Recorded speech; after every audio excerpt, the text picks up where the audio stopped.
to get funky radical hip as I get to the point. Rock this funky joint. Yeah. Oh, Renegade culture. Renegade coaches in the building. You know what I'm saying? How you doing, my man? Man, I'm alive on arrival. Good to see you, sir. Nice to see you too, my man. Who you be? I be Kamal K. Franklin, and you are? I'm the mighty Kalonji Changa, a.k.a. the Riot Starter. True that. Is none harder.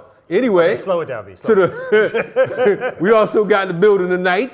The ear doctor. Ear doctors in the building alongside. Transmitting live from the planet Earth, it's Minister Server along with your boy, Jai. Okay, Oh, okay. Jai. Hey, Jai man. intern. It's been an interesting week, my man. Yes, the first show since the inauguration of Satan, part 2. Oh, goddamn. So this is jump in right away, yo. It's right away. You know what I'm from saying? the beginning. Get them started. What what kind of man would I be if I didn't get taken to the point? No. That's what we got to do. You know what I'm saying? People. I mean, many folks are telling me, they're like, yo, don't ruin people's good time. Yeah. Don't talk bad. I was like, somebody's got to say something Hey, about man. it. You know what I mean? That's my job. Yeah, it's renegade culture. What do you think we gonna do? You know what I'm saying? I started to wear my Chucks, but I couldn't find no dog shit to step in. Yeah. Anyway. Yeah. We got a good show tonight. Very good show tonight. We got a couple dope folks on. You know what I mean? And they gonna get busy. But I want to point out something special. My man, Minister Server and shit, right? What happened? Today I was looking online and Minister Server posted a throwback photo. Of? Yes, of himself. Let's From the 80s. Let's throw this photo up real quick, like this. Okay, Oh. so yes. Classic shit. Man, Okay, man. listen. That body looks a little different than it does now. You know what I'm Hey, saying? Y'all listen, don't man. understand the See, 80s, bro. this- Just can't understand it. Y'all just too young. To the You don't minister, get it. to the minister's defense, this particular photo right here, Yeah. this is when he was the MVP in the Village People versus Soul Sonic Force volleyball game. God damn. Celebrity volleyball game. You know what I'm saying? So, Now, So- go get it. I was showing yeah, yeah. I was a man too, yo. That's when African Band Body used to babysit for him. Oh, Oh. Yo, he had some Anyway. black exploitation Daisy Dukes on, yo. Them shits was Yeah, terrible. that's terrible, man. And some professional kickball shoes. Anyway, What happened, man? yo, big up to the mighty men of Omega Psi Phi Fraternity Incorporated. These youngins don't know nothing about the bros. They Okay. don't know that see, that was the ladies' look. I'm glad you didn't like it, because I'd have been wondering. You know what I'm Okay. saying? That look was for the ladies. now you said, who did you say? Who? I mean, what did you say, what was the name of the group? The Fire Side. The Greek. Oh, the black. Okay. Music part of the Greeks. The mighty men of Omega Psi Phi Fraternity Incorporated. Put some respect on that shit. Did they make y'all wear that outfit? No. I That's made his them pledge wear it outfit. after me. That was his pledge After outfit, me. B. Otherwise, why else would he wear it? Hey, he had to get spanked wearing that You know what shit. I'm saying? But anyway, Brother Almighty. Maybe one day, y'all will understand the wonders of Omega. Probably not, but maybe one day. okay. Yeah, man. Hey, I'm not even gonna go there. I ain't saying nothing. Shout out to all the bros. I'm just ask you, don't ever, never come to Renegade Culture dressed like that. Doom. Anyway, back to business. Yeah, so like we were saying, we're going to have a dope show. We're going to Yes. have Davey D coming on. We're going to have a speech coming on. Hold it. What? Davey D from the West Coast? Davey D from the West Coast. Legendary. Oh my goodness. Legendary. From the Bay. From the Bay. The journalist. Yeah, the journalist. Yo. Oh my goodness, Davey What's D the is name in of the the building. show? Davey D is Hard Knock Radio. I never been on, man. You never been on Hard Knock No, Radio? I have to bring that up. When That's you why come the on. show's been so successful. Oh, goddamn, no. You know what I'm saying? David's a smart man.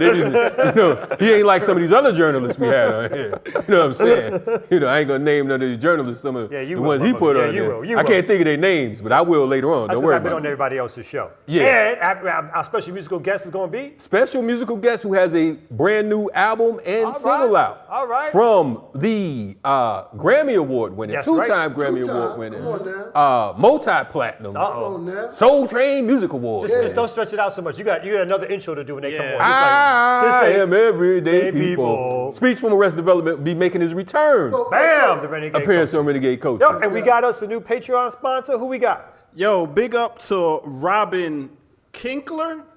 hold up. Oh, goddamn. Klinkner? What's your name? Big up to Robin Klinkner. Well, big up to Robin. Robin for gonna take her money supporting. back now. Now she's gonna be like, give me my money back. He fucked up my name so bad. And this cat right here. Big up to Yeah. Robin for supporting on the Patreon. Thank you, right. Robin. You know what I'm saying? And thank you for Naka. He's getting hooked on phonics. So next show we'll have I'm it right. just going to say, part of that money, Robin, will go to reading his fundamental for now. Yes. Don't worry about it. We got Riff. it.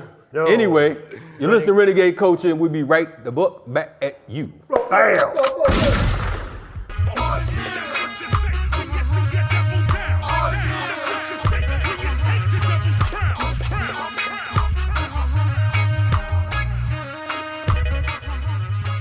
What's happening? Renegade Culture's in the building. And we back. You know what I mean? This is episode 97. Ooh. Hot 97, and don't confuse us with New York. This is the Hot 97 show right here, Renegade Culture. Hot Atlanta, yo. That's right. We 3 shows away from 100. When we get You to know what I 100, mean? we're going to promise to do something special for y'all We're because gonna y'all do been something big. special for us. Real You know what I'm big, saying? real big. And I want to point out something that I can't get into detail right now, but on the 100th episode, we're going to announce something major we're doing. That's right. Something very, very big that we're doing with a couple other folks that you know. That's right. That's going to take us to another level. We're gonna You know blow what it I mean? out the water, So yo. stay the fuck tuned. That's right. So let's get right into it, yo. Our special guest, Davey D. Let me do a brief intro. Okay. Brother Davey D. Cook is a nationally recognized journalist, adjunct professor at San Francisco State, hip-hop historian, political commentator, syndicated talk show host, radio programmer, media justice, and community activist. For all, one and all, Brother Davey D, thank you for joining us. I almost changed the letter in your name, brother. it's changed. Davey D, how you doing, brother, man? It's good to be on here on the Renegade Show. No doubt. What's good with you, man? We ain't seen you in a few minutes. Well, I'm out here celebrating, got my pom-poms and chucks on. Okay. And we're happy, Oakland is in the building. And got the some White pearls House on, too? and You got some pearls? Everywhere. There you go.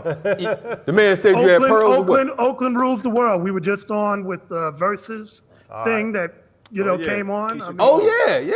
Okay. Golden State Warriors are getting ready to come on. I mean, Okay. we're everywhere. Okay. Yeah. Hey, man, we in Atlanta. Don't start all that shit, man. Oh, sorry about that. You know what I'm saying? Got my Wakanda shirt on. There you go. Okay. Represent tonight. Okay. Wakanda and pearls. My adopted home. there you that's go. right. Okay. So let's ask you right away, in the radical world, obviously, Ms. Harris is somewhat controversial, but I think there's this level of conversation that's happening, and people are so happy that the orange dude was defeated and he's out, and they think they can pressure Kamala. What do you think of her, seeing her up close and personal out in the West Coast? Well, first I think, let's take a moment to look at the fact that people organized and they did a lot of stuff that they didn't expect to do to get rid of somebody who they saw as an existential threat, which was Donald Trump. And to that degree, I salute my hats. I was part of that effort. I didn't want him for another 4 years. I don't think anybody I know had any illusions that Joe Biden and Kamala Harris was going to be the be-all, end-all, or the panacea, or even a direct solution to any challenges that we had. But if I had to pick a fight, and I got to fight, it's like a video game. Which opponent do you want to fight? Do you want to fight the guy with the knife or the guy with the gun? Do you want to fight the guy who knows karate, or do you want to fight the boxer? And so I think people made the choice that they'd rather fight with Biden and Harris than they would with Donald Trump. So that's one aspect to it. With that being said, answer your question about Kamala, many of us who knew her were concerned that as she was making history, being the first Black DA in San Francisco and the first Black Attorney General, the rub on her in the Bay was not that she was locking up people. That's the national narrative, which I don't necessarily know is quite accurate. The rub on her here was that she wouldn't go after the cops. She wouldn't go after killer cops, in particular Mario Woods, when he was killed in San Francisco in her old district, with people who actually started, they sat there and said, hey, I gave her first dollar. Let me get on the phone and call. So it wasn't like she was far away in velvet gloves and couldn't be reached. People talked to her, and she was very reluctant to get involved with that case. she was very reluctant to get involved with the 13-year-old Andy Lopez, this 13-year-old kid in Santa Rosa who was shot, and the DA in that town was in the pockets of the sheriff department, which was responsible for shooting him. You know, they had given plenty of money to her campaign, so a request was made both by the Latino community up there, along with former Black Panthers, in particular Big Man, who's now passed. They went and it was like, hey, Kamala, get involved. This is going to be a conflict of interest. And she avoided that. The context behind her avoiding it was because we knew and she knew that she was going to be running. And she had already angered the police unions in the Bay Area because she refused to put to death somebody who had killed the cops. So she was against the death penalty. And so, you know, cops were kind of rubbed the wrong way. And then she was also the DA when the San Francisco 8 was here. And Jerry Brown took that over. She didn't really resurrect that case. So the cops weren't really feeling her. And the community was like, yo, you're a Black woman in charge. Let's get some things popping. And she didn't do it. When she ran for president, we all figured that she was being quiet because she wanted to have a track record for running. She brought out about 20,000 people in downtown Oakland. And I think a lot of people were very surprised that she allowed the narratives of her not being Black and her record of being somebody who locked up everybody, which, you know, she's a prosecutor, so of course you can find incidents where she did it, but she was by far not the worst prosecutor in the state. The people that preceded her, who were actually progressives, actually had more people locked up. But she didn't defend that, which was like, wow, you know, that's interesting. Do you think she was trying to take a more moderate stance or have a more moderate look and thought it was good to be attacked by the left on that, and because she thought she would get more right-wing votes or something? Like, what do you think was behind that? I think what the plan had been, you know, the Democratic Party had in its crosshairs, the leadership, is that they wanted suburban voters. They wanted moderate Republicans, because if you know about the Democratic Party, a lot of it comes out of the DLC, the Democratic Leadership Conference. So that whole footprint still exists, corporate Democrats, neoliberal Democrats. And I think the play was, you know, we can go after these moderate Republicans and the elusive white working class. And so if you can come to the table and have some semblance of law and order, that will play out differently than it would in the Black community. It'd be like, oh, okay, you know, you're the police, you're our heroes. We watch you on TV every night, and you know, and we have a different type of perception and understanding. So she was kind of Obama-like. In fact, they used to call her the female Obama. And the one thing that Obama was known for was being cautious. And he was cautious at our expense.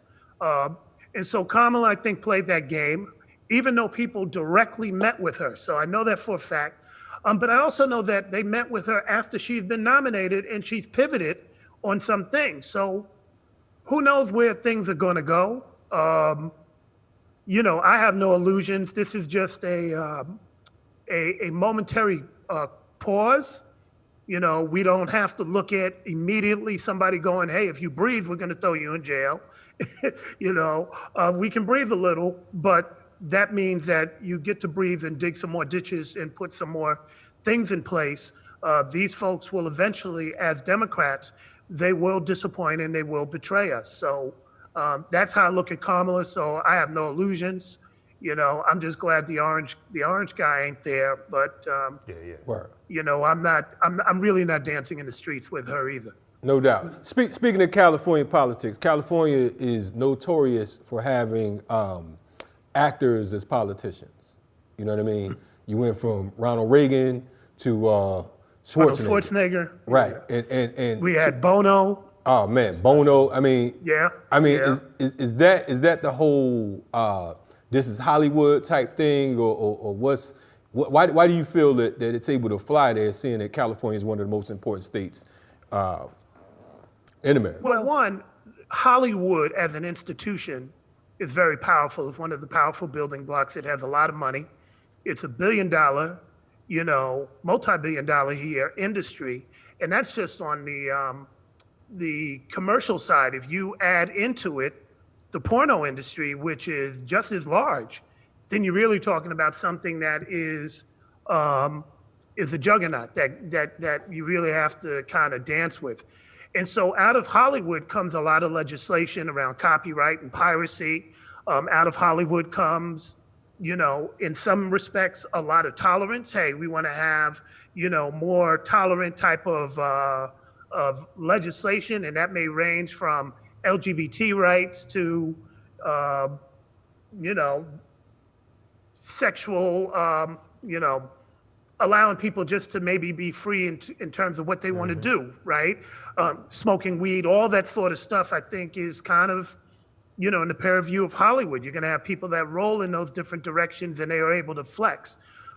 With that being said, because you had two conservative actors come out of Hollywood and become governor and president, right. Ronald Reagan and Arnold Schwarzenegger, there is the understanding of how to work media and how to appeal to people in a very emotional way, and understanding that Hollywood has spent millions and millions of dollars doing marketing. How do we get Kalonji? How do we get Kamau? How do we get Minister Server? How do we get Davey D to come to the movies?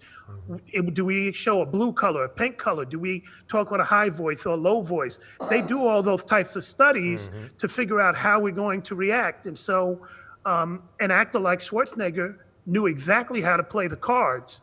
I don't want to be long-winded, but let me just give you an example what he intuitively did versus his opponents. When Schwarzenegger ran for governor, somebody like me who, I kind of know how to get a crowd, I'm looking around, I go, hey, people are going to be at these football games. So true story, I was with Tavis Smiley, Michael Eric Dyson, and Cornel West, and we were in Sacramento, and they went to the house of he was the guy that was running against Schwarzenegger at the time. I'm going to remember his name. He was the controller. We're at his house and we're talking, and I made the suggestion. I said, if I was you, I'd go to the football game. I'd go to a Raider game and start, getting voters there, pass out, Raiders rule or whatever is on one placard and have your sign on the back. And, folks in the room kind of looked at me like, what the hell do you know about politics? And my response was more like, I'm on the #1 station in this market, and arguably the #1 station maybe in the country because of its influence. So this is stuff that we do day in and day out. We got to figure out how to get listeners every day. And so going to a football game is a great place to go. So he poo-pooed it and was like, nah, I don't think we're going to do that. We're going to do something else. So if you go back and look, when Schwarzenegger ran for his second term, it's Monday Night Football. It's the opening night for the NFL. Who are they playing? They're playing the Oakland Raiders, who had just gotten Randy Moss. It's Monday Night Football, when Monday Night Football was on ABC. And they're playing who? The San Diego Chargers. Stevie Wonder could see the genius in that. You have Southern California, Northern California. You go to the football game. Well, the opponent, I'm so sorry, I'm forgetting his name. He was at a rally in Dublin somewhere. Guess who was at the football game, walking around? Schwarzenegger ran over to the black hole, was buying people beers, talking about, I'm going to be back, had all the cameras on him. It's like, I don't know if I go for the Raiders or the Chargers, north or south. I mean, end of the story. He clobbered his opponent in the election. And prior to that, when he ran, people were going to these debates, and Schwarzenegger said, I'm not going to a debate. And it'd be like, well, why would he do that?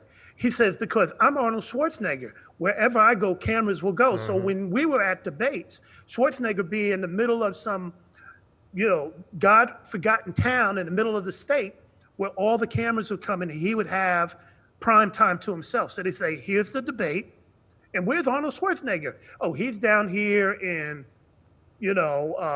Modesto, California. And you show up in Modesto, and he's the biggest story they've seen in 20 years. So the contrast is a boring debate, and Arnold Schwarzenegger running around with kids and balloons and a big old party because he's still a movie star. So let me stop you here. So we're gonna take a break. When we come back, I know we're gonna get into hip hop. Before we do that, we want to talk a little bit about Oakland, because Oakland has changed over the years. We want to talk a little bit about what's going on in Oakland right now, particularly with the black community. We will be right back at Renegade Culture. Yeah, Renegade Culture. Very African, African, very African, African, very African, African, African, African, African, African, very African, African, African, African. Sad Renegade Cultures in the building. Yo, we back. I love to say that. We back. This cat And sound we like black. sound like the count. Blah blah blah. Anyway, Hey, why don't you do the Wakanda thing too while you at it? Oh, like that, man? Yeah, like yeah. that? You like that? You like that? how about you don't do that? David got his shirt on. Thank you, D. They Thank you. repping. Let's talk afterwards, fam. Let's talk afterwards. Yeah. So let's get back into it. So, Dave, we want to talk about Oakland. You know, Oakland has this sort of reputation, particularly for its radical politics, not only radical black politics, radical white politics, obviously the birthplace of the Black Panther Party for self-defense. At one point, you know, black mayors and so forth. But little by little over the years now, it seems like some of those politics may still be there, but Oakland as a black city or a city that's mostly black and working class seems to be something that's no longer the case. What's happening in Oakland these days? Well, not only that, I want to add on with that. There has been some strong local politicians. You had Cat Brooks running for mayor. You have Carol Fife, who's on city council right now. Shout out to Carol and Turha and Che and all those good folks. But so we're noticing that it seems to be a tug of war out there. Definitely talk about that. Well, Oakland's always had, it's been a city of resistance, whether you're talking about it on a political front, organizing front, or a street front. There's a reason why you don't have the LA gangs in Oakland. There's a reason why Oakland does not look to New York for its cues and what have you. It's an independent city, very similar to Detroit, very similar to Houston. Those are three places that I know of that are kind of like march to their own drum, right? And Oakland is one of them. The challenge that Oakland has is that it's been gentrified and, you know, with the tech boom. So, you know, people saw rents go from people not wanting to live in Oakland, and maybe if they did, you know, getting a 3-bedroom apartment for $800 a month, to now you might be, to get a 3-bedroom, you're looking at $4,000 or $5,000 with a waiting list, right? So what happened, Oakland pivoted under Jerry Brown to become a world destination place. So this is a place where folks from other places bought property, they held on to it. They said, we can get this tech money or we can get this boarding money, this Airbnb money. So, you know, a lot of folks had to move. And just like Atlanta and other places, you started to find a lot of people in the so-called suburbs. So a lot of black folks are in places like Fairfield and Sassoon and Vallejo and Stockton and Antioch. You know, these are places that range from 20 to 30 miles away from Oakland. So even with that, Oakland still has a sizable black population. It's still about 30%. And you still have folks that have a radical bone to them. So you mentioned, you know, Cat Brooks, you know, heads up the anti-police terror project. She ran for mayor. And many of us think that she won, but you know, there might have been some shenanigans with the voting. Carol Fife, who started, you know, who was instrumental with the Demands for Housing, and they took over an abandoned house and made national news. She ran for city council and she won. I think Cheney Turner's running for office. So there's a few people that are out here, and I don't think Oakland will ever lose its edge. Folks that show up here understand, you know, that they got to kind of walk on eggshells. You know, people are still town-centered. Even if they don't live here anymore, people show up, you know, from far away just to kind of reclaim the town and to be around it. So it's still a rough and tumble city. Right. Yeah, I mean, and the beautiful thing about the connection as far as the political activists and the grassroots activists. When you talk about folks like Kat and Carol and those folks, these are grassroots organizers that we've been in LA and the Bay organizing together. You know what I mean? So I can attest to the work that they do out in the community, which is great. Right. Well, I think, you know, it's important that, you know, we talk about electoral politics and, you know, the narrative, if you're looking far away, You know, like Carol won her race and it's like, well, that's it. You know, she's in the city council, work is done, you know, or Joe Biden or whoever got into office, work is done. I think most people are very clear that the election is a tool. You have a gun, you have some nunchucks, you have a stick, you have a degree behind your name, you have some money in the bank, and you have voting. And these are all tools in the arsenal that you use at any given time to, you know, to further the fight for liberation.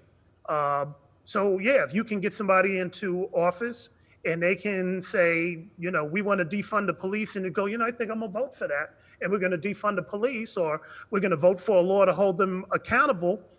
That's maybe an easier path than, you know, picking up a gun and shooting somebody and maybe spending 40 years in jail and then having to hope that some politician, by the grace of God, pardons you. Well, why not just, you know, get into that position ourselves, and we don't have to wait for that, and understand that it's a tool for the moment. And it's also a great organizing tool, you know, so while people can, you know, relate to the election, then it's going to be up to organizers to let them know that the movement doesn't stop with the conclusion of the election. The movement stops when there's equality and people are free. So I think most of the people I know are pretty clear of that, and the voting is just a tool and one of the many weapons in your arsenal.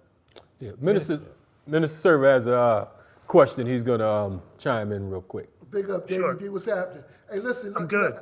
You know, to say what you just talked about, we all know that there was some major pardons. Kodak Black got pardoned, Lil Wayne got pardoned, Harry O got pardoned. So what's your thoughts about why did these artists or these hip-hop people get pardoned by Donald Trump? What are your thoughts behind that? Two thoughts. I think, again, Donald Trump understands media. And he looks around, he goes, who's going to talk the most craziness about me if I let them out? And where can I get some inroads? Okay, Kodak Black, you know, and Lil Wayne. You know, Lil Wayne came out in a very close election and endorsed Trump, right? You know, he sat up there and took that picture with him. You know, coming out of, well, he was in Georgia, so that was, I think he's living in Georgia, but we know him from being in New Orleans, and people may even associate him with Florida. You know, that could have turned some heads, you know. You know, Trump was trying to get, you know, a certain percentage of the black vote, and he figured that would give him the edge in battleground states. So if he can show himself with a picture of Lil Wayne, he was figuring maybe some of that cultural capital could translate to electoral capital at the polls. Kodak Black, you know, his video came out yesterday, and he's like, I don't care what y'all say, Donald Trump is my president, right? So yeah, you go and screenshot that, put that in the video, and you know, if he ever runs again, you know, guess what will be in his commercial? Kodak Black, you know, that's my president. And Trump, because he is in entertainment and he does have those pulls, you know, he can do some deals with some of these folks that others won't. Hey man, I can get you some airplay. I can get you some interviews. I can get some visibility for your projects, right? And, you know, maybe even put you on a reality show. So some of these artists, if you know them, you know, one thing about artists, they're either very egotistical or they're very insecure, and it's two sides to the same coin. Right. So you can play on the ego or you can play on the insecurity. But, you know, some people be like, you gonna let me be on TV? You gonna let me be on The New Apprentice? Man, that's my man. Let's get into the politics of hip hop these days, because that's interesting, because you feel like, you know, more than ever, we've got, like, you know, you mentioned Kodak, Lil Wayne, Kanye. All of a sudden, there's right-wing rappers, and it's okay. Some of them have been able to hold their audience, even though they've gotten dragged on social media, but be right-wing. And that probably is not something that's been as prominent, you know, when rappers have taken political stances in the past, as what we see right now. What do you owe that to? Do you think it's just the money that can be made now? People worry about their tax bracket? I don't think they're white. I don't think they're right-wing rappers. I think these are folks, and you know, there used to be a joke: could you find a Republican rapper? I don't think you're going to hear a song in 2021 that is big upping Trump. You did hear 66 songs that name checked him before he ran for president. And this was after he put that ad out to call for Central Park, the death of the Central Park Five, or the exonerated five, as they're now called, right? So the point that I'm getting at, there's always these contradictions with people when they get money. Trump was somebody who hung out in these circles, so they're smoking weed, doing coke, getting at girls, getting at women, that whole type of vibe. Yeah. And so he became, their buddy who has lots of money, more than it was that he was somebody who they shared his political ideology. And it only really, became a source of conflict for some of these folks when Obama was in office, and many of them put their cultural capital behind Obama and saw that their buddy, who they hung out with, who they had drinks with, who they shared women with, who they was kicking it with at the club, was calling Obama basically a nigger without even saying it. He's like, he's not a citizen. And so people are like, well, Diddy, what do you got to say about that? Russell, what do you got to say about that? You go down the list like, man, this is your man. What do you got to say about that? And then look the community base who, had admiration for Obama and be like, what do you have to say about your boy? And so you saw a lot of people kind of peel off. And then, Kanye, if you know him, he's always trying to be, if you go right, he's going to go left. Yeah. So, he's contrary. I wasn't surprised to see him do the move that he did, but is Kanye really a politician whose words we're going to listen to? I mean, this past election showed, nah, not really. You're just going to be a part of the circus. Lil Wayne, he has a fan base that might have, where some people may have listened to him. So that's a whole different, story. Kodak Black, I don't know where that will, land. But, Trump or anybody who's on that right wing will take whatever publicity they can get and any sort of validation to folks that would say, are you guys racist? And he goes, nah, this is my boy Lil Wayne. Are you guys racist? No, I let Kodak Black, Kwame, Kilpatrick, and Harry O out of jail. What did Biden do? What did Kamala do? What did Obama do? What did Barack do? That's right. They didn't do none of that, right? So it creates a different type of conversation. And, I'm not going to argue with him for letting them free. I wish he would have let Jamil, A$AP Brown and others free. But, we got to do what we could. That gives us an excuse to go and smash on them. Hey, man, if he can let them out, what are you going to do, Uncle Joe? That's right. What are you going to do, Kamala Harris? I mean, I mean, I don't laugh, but that's our job at this point, is to point that out and to, quietly behind the scenes and let others in front of the scenes that are more loud, kick up dust and be like, let's get Matul Shakur out. Let's get some of these other people out of jail. And do you hope for hip hop? Let me jump in for a second. Do you hope for hip hop to have a more, let's say, not just a more nuanced political voice, or do you think there's room for folks in the hip hop industry in particular to do something that's far more progressive and a unified front kind of thing? I think hip hop has already done that. Barack Obama is in office because of hip hop. I was in Houston where there was 10,000 people at the Ozone Music Awards. It's on video. Where it's Rick Ross, it's Ludacris, it's all those people, Bun B and all of them. And they made a commitment. They said, we're going to put on our Sunday best. People like David Banner said, we are not going to mess this guy's chance up to get into office. We're going to be part of this history. And they went to work. I was in Houston with people like Bun B were out there saying, I'm going to be a kingmaker. I interviewed them and they were up on the issues and using their influence.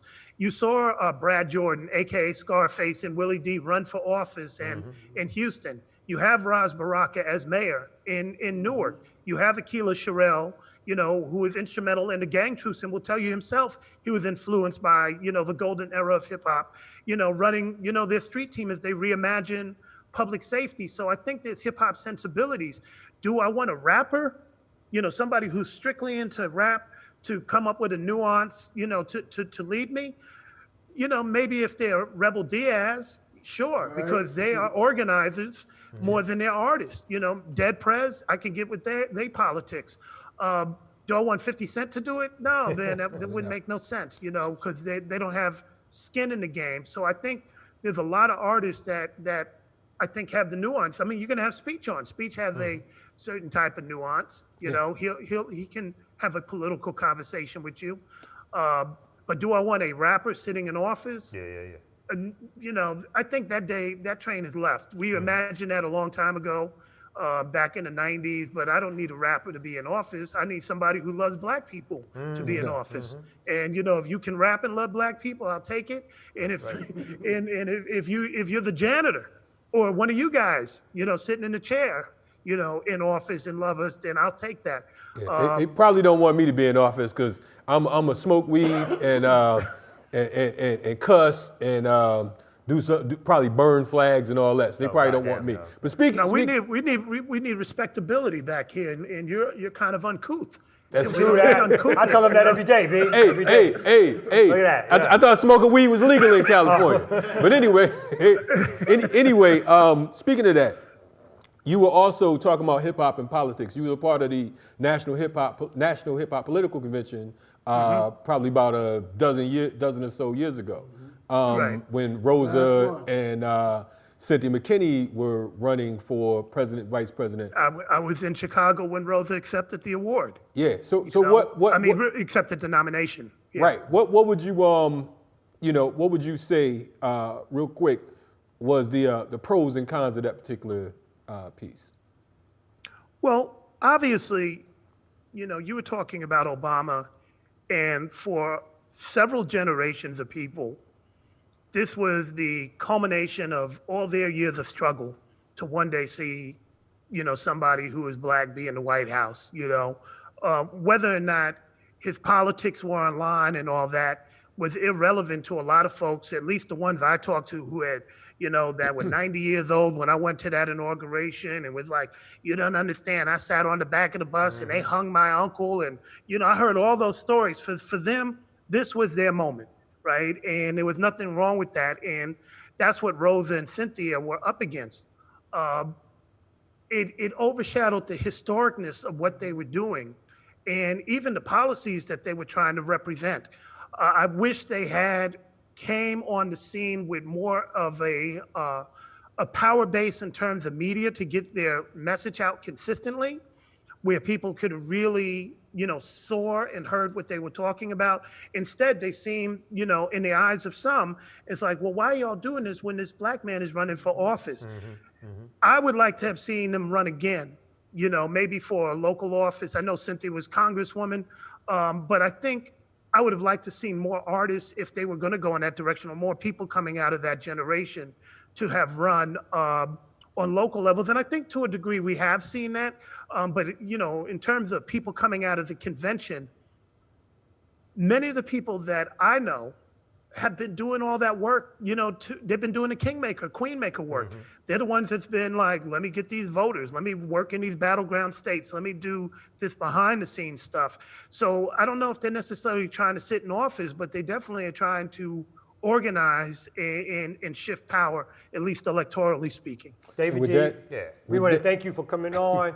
Davey D, adjunct professor, hip hop historian, best hip hop historian I know. You know what I'm saying? Davey D, radio personality and so forth. We want to thank you so much. I was trying to give a little knock on Minister Service. I'm gonna be. I know he's gonna say anything about that.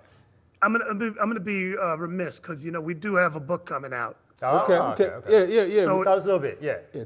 So it's the rewrite of Jeff Chang's book called Can't Stop, Won't Stop. And so we did a rewrite of it, and it goes all the way up to the pandemic and the George Floyd rebellions.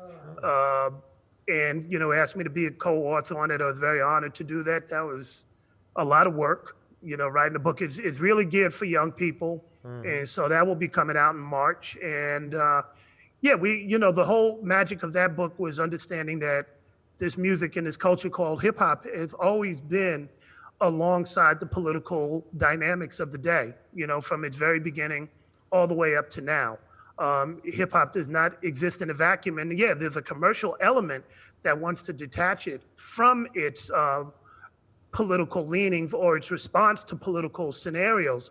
But we try to highlight, the work that people have been doing, from that artist lens, from the speeches on down, and hopefully people like it. So cool. I'm looking forward to it. We're looking forward to having you back on. Hopefully we can get you and Jeff Chang on to talk about the book. when it drops. Okay. Also, where can folks check out Hard Knock Radio? Well, if you're in Atlanta, we're on 89.3. I think we're on at 12 noon. If you're up here in the Bay, we're on at 4 o'clock on KPFA. We're in Seattle. We're in Portland. We're in Fresno. We're in Peoria. We're in a few places. I don't know all the different times, but you know, the flagship is here in the Bay Area every day at 4 o'clock. No doubt. And, you know, and big shout out to you all in the ATL. Yo, salute, man. Appreciate you. Keep up the good work, Davey. Listen to Thank you. Renegade Culture. We'll be right back. Black Out. All right. Yeah. Peace and much love. I am Minister Server, right here with your hip hopstery. Y'all know who this is? Well, you should know who it is. This is Christopher Lee Rejos, also known as Big Pun, one of the dopest MCs in hip hop history. Now, Big Pun's a big dude, as you see, but his lyrical dexterity, the way he flips word, which is verbal gymnastics, was beyond comparison. When he came up with Fat Joe and the Terror Squad, yo, he dropped the album Capital Punishment, and he was the first Latino artist to go platinum. You know what I'm saying? He had another album out called Yeah Baby that just took it to another height. Unfortunately, Pun left us way too early. He was only 28 years old when he passed on in the year 2000, and he died of a heart attack, man. So again, health and wellness is a part of it as well. But Big Pun will go down in history as one of the dopest MCs ever. Big up to the Bronx. Big up to all the people that are repping real hip-hop lyrics. Big Pun, hip-hopstery. Word. What's happening, Renegade Coaches in the building? Yo, we back, you know what I'm saying? Kalonji Changa back at you. Kamal K. Franklin. We in the building.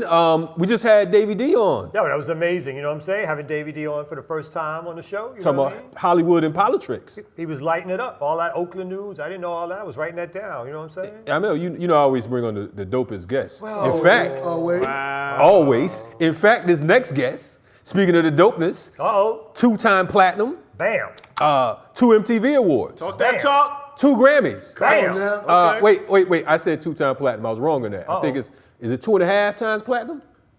4 4 times. times platinum. Can you count Oh, it up? Can you mercy me. Oh. Mercy me. Talk that talk. 4 times platinum. We saw his speech. 2 Grammys. He can't read either. You know what I'm saying? 2 MTV Awards, Bam. Soul Train Awards, Woo. NAACP Lifetime Achievement Oh, Awards, bam. and the most important part of them all, are y'all ready for this? Tell 'em. Return guest to Renegade Culture. Speech. Hot damn, we have a speech from Arrested Development. Speech from Rockland. How you doing, brother, man? You good? Man, I'm doing good. I'm hanging in there. It's been an interesting year, dude. Like, to say the least. How's you and the Yeah. family been doing around the COVID stuff? Actually, y'all doing good? Masking it We're up. quarantining real heavy, so we're all good. None of my family has gotten it, but I've lost friends. I mean, people have died, man, that I know closely.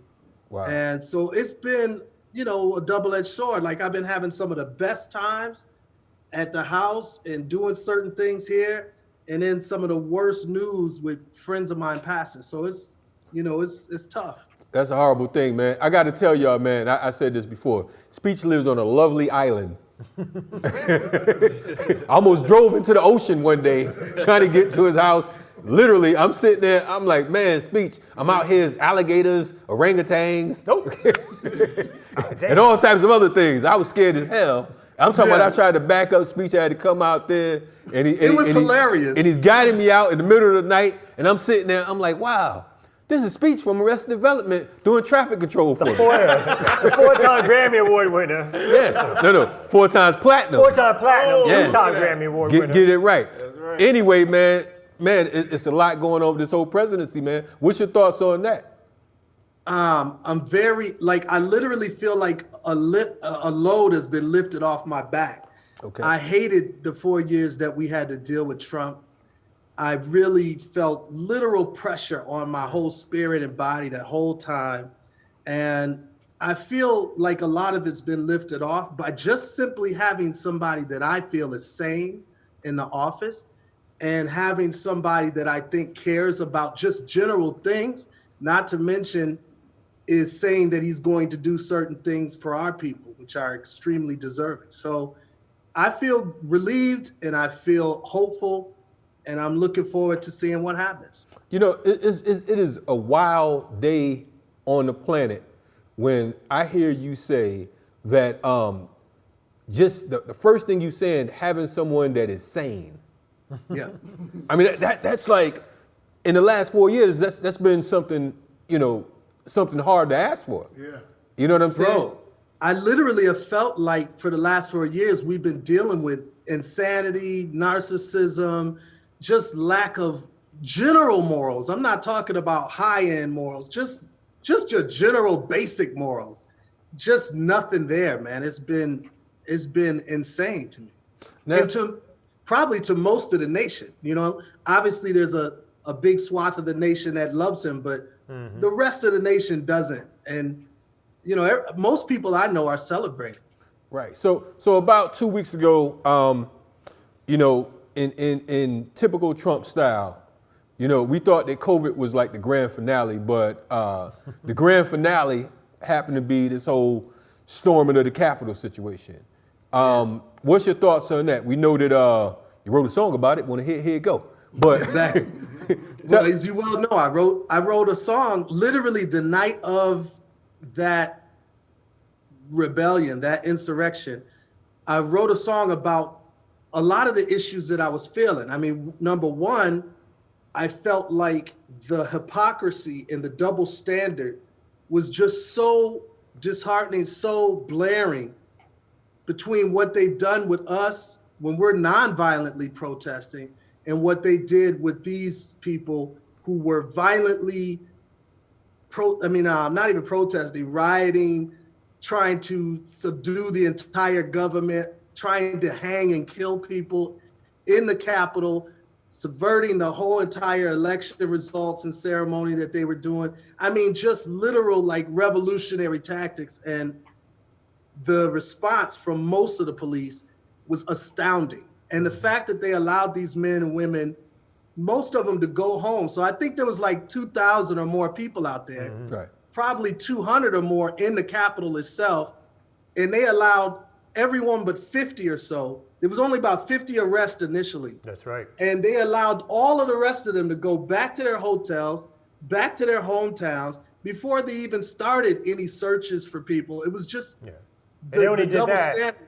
I was going to say, they only did that because, there was that outrage about it. Because as we know, a lot of the protesters included cops and law enforcement and military personnel, which shows a lot of times that, the amount of police that support Trump and even just the right-wing behavior that's endemic in the police department and military, they didn't want to do anything about that because they were out there with them in the most part, Exactly. And that to me was another like deeply concerning situation.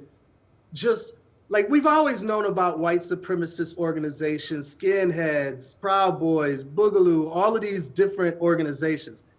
But what I think America needed to wake up to was how entrenched those types of organizations are with just like my neighbors, bro, like the people around my neighborhood, the people maybe around your neighborhood, but it's like people that are just average Americans are entrenched in a lot of these same ideologies in a radical way.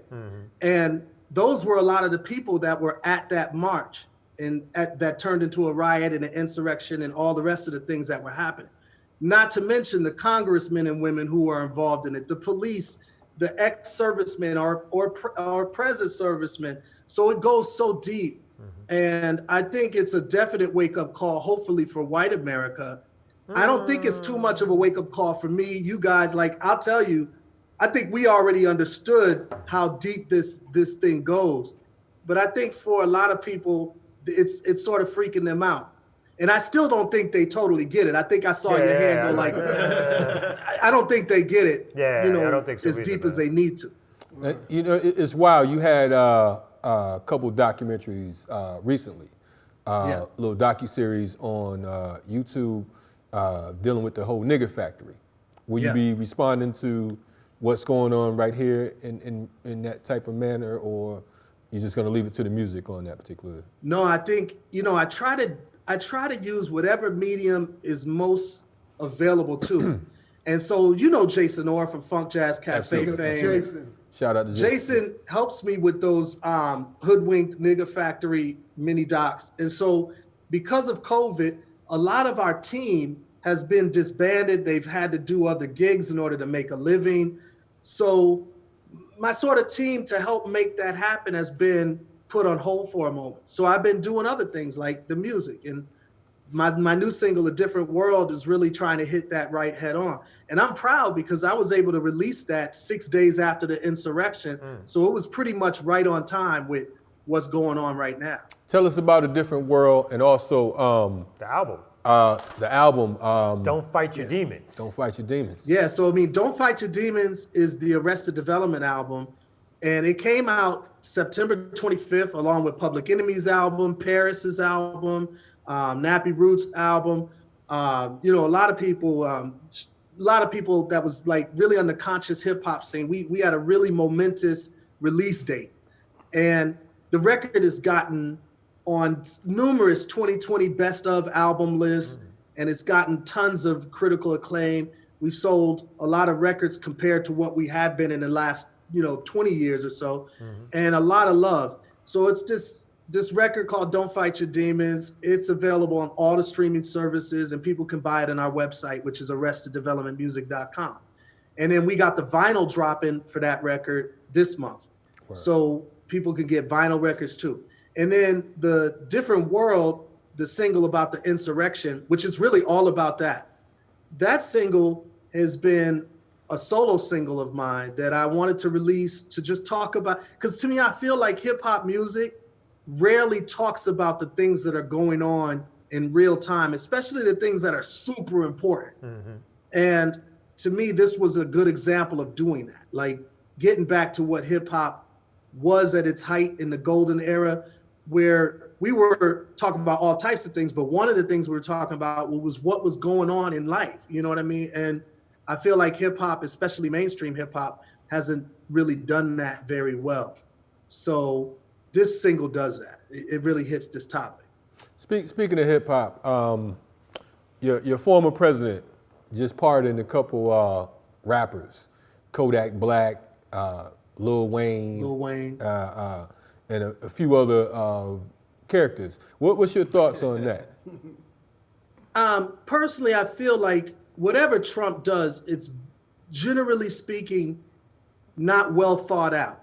So I'm not saying he shouldn't have pardoned these brothers, but I will say there is brothers and sisters that are in prison for much lesser charges, who have been in there for much more time, that deserve to have been let out. And if he was the type to do any real research and have a lot of good advisors around him, there was many people he could have pardoned that really needed that love much deeper. And I'm not dissing my peers in the hip hop game, but I feel like there's other people that could have gotten those pardons that really needed that. And they're less voiceless than people like Kodak Black or Lil Wayne. So that's what I feel. Yeah. Well, they definitely, we still trying to figure out what the hell Kodak Black or Lil Wayne talking about on a day-to-day basis. So, you know what I'm saying? And that's the other thing. Like, it seems obvious to me that he would choose, number one, celebrities, but number two, celebrities that don't talk about any type of political stuff. Like Lil Wayne has literally said he hasn't experienced racism. So people like that is who he would pardon, as opposed to anybody that might, if Chuck D was in prison, which he's not, but if he was, he likely wouldn't pardon Chuck D. You know what I'm saying? Like, he would pardon Lil Wayne over Chuck D. Or Speech either. He wouldn't be pardoning you either, brother. He wouldn't pardon me. I think he'd get a photo op with Lil Wayne and the rest of them, so that's probably why they got down. So Lil Wayne, Kodak Black, Kanye West, people that's like never really challenged anything he's ever spoken about. And with Lil Wayne and Kodak Black, I don't know if they've challenged anything of any type of political nature. I think if anything, they're challenged themselves. But anyway. That's really the root issues. They're deeply challenged. Sure, indeed. We're listening to Renegade Culture. We had Speech from Arrested Development. We're going to be back at you in a few ticks. And when we come back, Speech is going to drop a couple of lines for us, if I'm not misunderstanding. Oh, my. And I think we got a bold question for Speech. So when you come back, we're going to try to read this bold question. Don't look weirded out by the bold question. I will explain that to you when we come back on Renegade Culture, right? Boom. Black.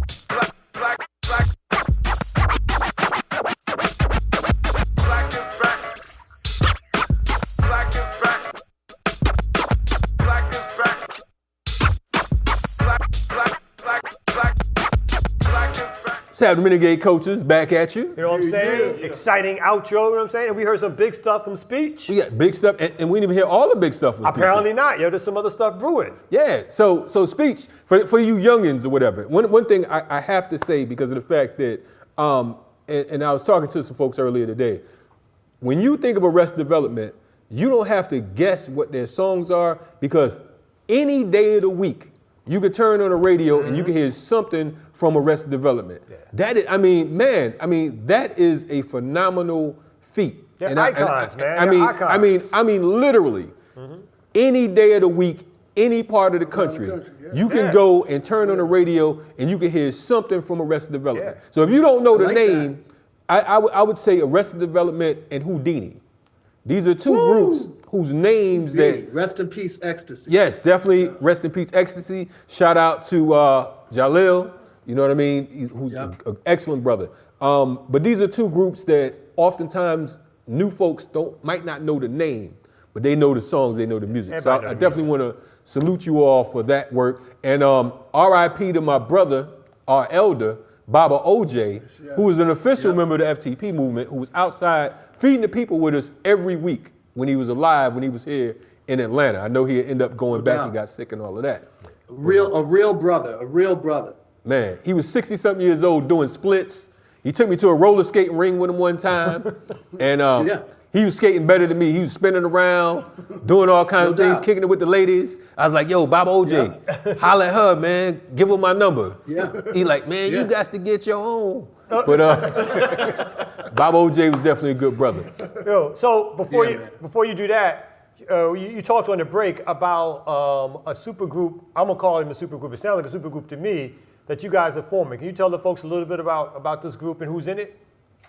Well, we was talking earlier about Daddy O, and Daddy O is the famous, infamous MC from Stetsonic. Yes. One of my heroes of hip hop. I remember listening to that record all the time. And then another hero of mine, Chuck D from Public Enemy, obviously even more infamous, probably the #1 Hall of Fame hip hop group of all time, and myself are all doing this group.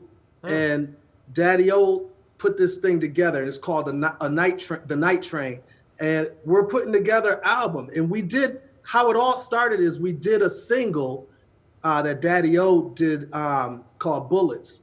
And it was a Daddy O single featuring Chuck D and me. And people loved it. We loved it. And Daddy O was like, yo, we should do a group. We should tour. And then, of course, COVID hit. And it slowed down that process. And in the meantime, I released Don't Fight Your Demons, the solo album that's coming out on February 1st, expansion. But as soon as all of that stuff is over, we're getting right back into it. So yeah, Supergroup. That's the Night Train. That's the Night Train. All right, so quickly, we got Naka's Nonsense, which the audience is familiar with. We got like 1,000 questions in the bowl. It's 1,000 questions. Don't ask any questions about how many questions. We're going to read one of them randomly to you and ask you to give us a quick response about what you think based on the question. So, my man can't spell advice, but I'm going to keep it going. What advice do you have for new hip hop artists? So, Brother Speech, what advice do you have for new hip hop artists in the game?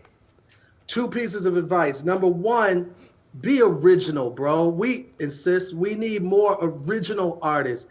People that are willing to speak their real story instead of trying to be hot and trying to be like along with the rest of the rappers that are already out.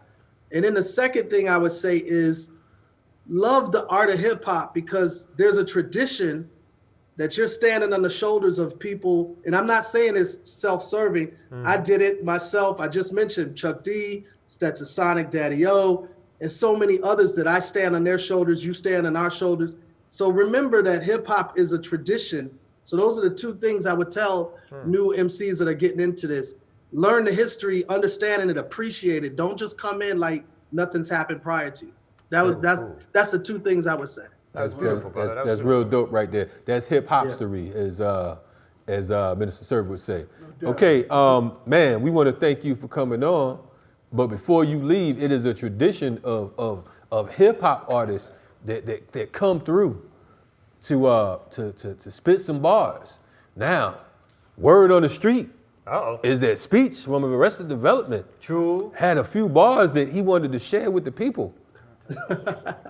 Well, y'all asked me to, so I'll spit something. You want to spit something? No doubt, no doubt. Wait a minute, though. Before you do that, we was going to ask social media contacts yeah. if folks want to pick Yes. up the album one last time. Yeah, so all of our new joints, you could get them at arresteddevelopmentmusic.com or my website, brotherspeech.com. Yes. And everything's there. So the new Arrested Development album, Don't Fight Your Demons. My new solo album, which drops on February 1st, is called Expansion. And all the singles that I talked about, From a Different World to the single that I wanted you on, Kalonji, Becoming, all of that's there. So brotherspeech.com, let's just wrap it up to that. Cool. And on IG, I'm at speech__. Same with Twitter, at speech__. Word. All right. Now, everybody quiet on the set. My man Speech's going to kick some bars for us. Word up. I'm going to do this track that's from the Don't Fight Your Demons record. It's called Moses. And I just wrote it pretty recently, so I'm going to try to spit it. But it goes, I wrote acre for acres. Then I bought more than 10 acres. That's how I fight against these racists. Even my third eye had LASIK, so I've been seeing 2020 since 93, just covering the basics. Everyday people in the public fans screaming, we want more. I love it. People every day during the encore. Back home, I open up my barn door. John Deere tractor, pull it out. Riding more for the mule and 40 acres that never made it around my house. Slave away in my indoor office. Offices is for bosses. Any winner has had losses or falsehoods poured all over them. Don't get lost in the sauces. I asked Jesus, can he save me? I felt myself drowning in these ladies, breaking marital bonds for quick relations. Took my wife on the road to nip temptations. I am no longer a Rolling Stone like Brian Jones. No large bodies of water in Georgia. Large bodies of water give me euphoria. Menominee River Parkway off Concordia. Milwaukee, Wisconsin lakefront down in Memorial is sacred soil. Nothing you know of me has been a front. Not an actor or activist, no stunts. And everything that I teach to the music is roots. My quest is love within the booth. Not about what I've done, but what I do. Not married to the game, but to the groove. Not married to the fame, but to the tune. If you were to ask the same from the who's who, our best is a disconnect like Bluetooth. To my true blues, it's not new news to you. That's all. I just give you Block out. That's right, you heard it here first. Exclusive. Speech from Arrested Development. Speech, man. We love you, appreciate you, brother. You know what I'm saying? much love. Y'all. Thanks for having me on. Thank y'all. you for coming, brother. Thank you so much. Anything you need, we here. Renegade culture. Black out. We out. Go.